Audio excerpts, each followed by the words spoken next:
60 million years ago, the South American jungle was shaken by the largest predatory snake that has ever slithered across the face of the earth. Up to this day, its remains continue to impress everyone.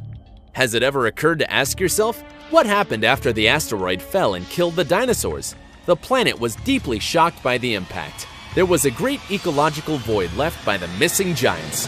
Fortunately, not all of them were exterminated. The smallest animals survived, especially mammals and reptiles such as rodents, crocodiles, and snakes, who ended up owning the planet. This period is known as the Paleocene. In this stage, the continents are divided. Laurasia begins to split into North America and Eurasia, while the components of ancient Gondwana, South America, Africa, Australia, and Antarctica distance themselves. At first, the weather was colder than in the dinosaurs' time. The predominant vegetation were ferns that colonized the soil after the fires. Later, cacti and palm trees appeared. However, as the Paleocene progressed, the temperature increased and sea level did too, while subtropical vegetation arose in Patagonia and Greenland.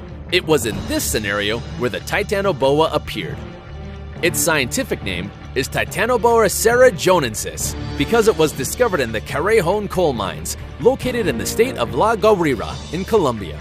In this place, the geologist Henry Garcia found a strange fossil in 1994. He labeled it a petrified branch and stored it in a counter in the mine's facilities. 8 years later, geology student Fabiani Herrera was visiting the mines. He turned a stone and discovered the fossil of a leaf. He turned another and found another fossil. No matter what stone it was, the place was full of fossils. He immediately contacted paleontologist Carlos Jaramillo and fossil plant curator Scott Wing, both workers at the Smithsonian Museum in the United States. They visited the mines of Carrion and tried to open the counter where the supposed petrified branch was stored, but the miners could not find the key. The intrigued Scott Wing took pictures through the glass and sent them to specialists in the United States, who confirmed that the branch was really the jaw of an extinct crocodile. When they finally managed to open the shelf, they discovered that behind the jaw was another bone that seemed to come from a pelvis. The investigators finally contacted Henry Garcia, who took them to the place where he had discovered the fossils, known as the Expanded Well of the West. There, bulldozers had removed the soil, and the ground was covered with fossils of turtle shells that shone in the sun. Overnight, the mine was filled with paleontology students who sent fossils to labs in the United States. 3 years later, PhD student Edwin Cadena, who was looking for prehistoric turtle bones, discovered an especially large vertebra that he thought was a crocodile. The remains were sent in a package to the lab of the University of Florida. It was opened by Alex Hastings, who determined the opposite of what the envelope said. The vertebra belonged to a snake. In the following days, the news spread, and the new species was baptized as Titanoboa. The discovery was not free of challenges. To know what the Titanoboa was feeding on and what its true size was, the head was needed. Until then, mining activity had helped the discovery of new species. While more layers of land miners extracted, more species were found, and they seemed to be increasingly older.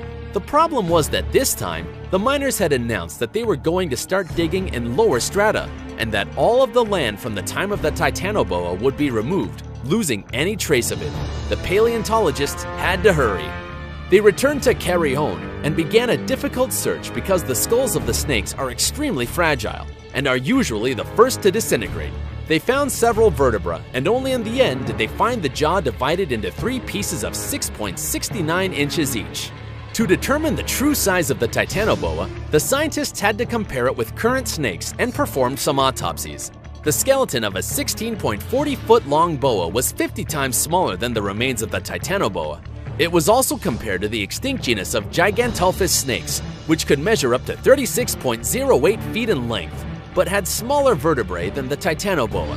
At the end of a series of calculations, it was concluded that the body of the Titanoboa was 23.62 inches, 1.96 feet wide, and between 42.65 and 48.88 feet long, 6 times longer than an anaconda. It weighed 1,133 tons, as much as a Kodiak bear, and would have inhabited the rainforest approximately 60 million years ago, only 6 million years after the end of the dinosaurs. The Titanoboa ate everything: fish, mammals, and medium-sized crocodiles. The 9.84-foot turtles were saved because it was difficult to swallow the shell, but most paleontologists think that the Titanoboa ate mainly fish because their teeth were lined quite together, which would have facilitated trapping slippery animals. The Titanoboa was the queen of the jungle, but it had a great enemy, the Acherontosuchus guarariensis crocodile, which could measure anything between 13.12 and 21.65 feet in length. It was so scary that traces of their bites have been found in the skeletons of the turtles. The Acherontosuchus attacked the Titanoboa when it was most vulnerable, immediately after eating. If this happened, she could vomit what she had swallowed to lose weight. Then she would curl around the crocodile and squeeze him to death. But she would not eat it because it was too big for her. Despite having won the battle, the Titanoboa would lose its half-digested food. It had nothing to do but start the hunt once more. The size of the reptile is immediately linked to the temperature of the environment. This is because it is a cold-blooded animal. Its internal temperature and metabolism depend on the heat of the environment. If the climate gets colder, their internal processes such as digestion or heartbeat diminish. That is why today, the largest reptiles, such as crocodiles, live near the equator. According to the latest scientific studies, it is possible to determine the temperature of ancient times based on the size of cold-blooded animals.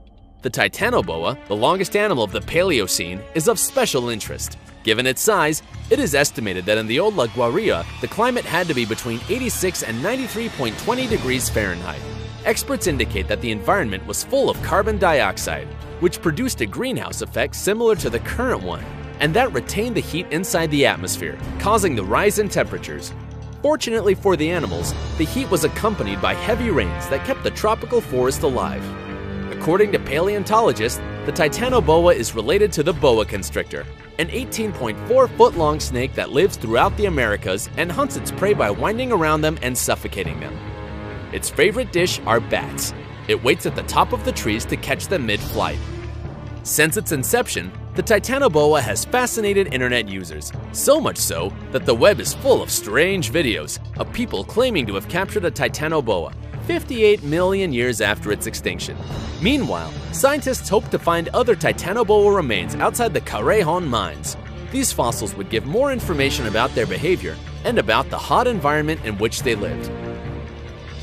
If you were amazed at the biggest snake of all time, the Titanoboa, don't forget to like, subscribe, and activate notifications so you never miss a single video. Until next time!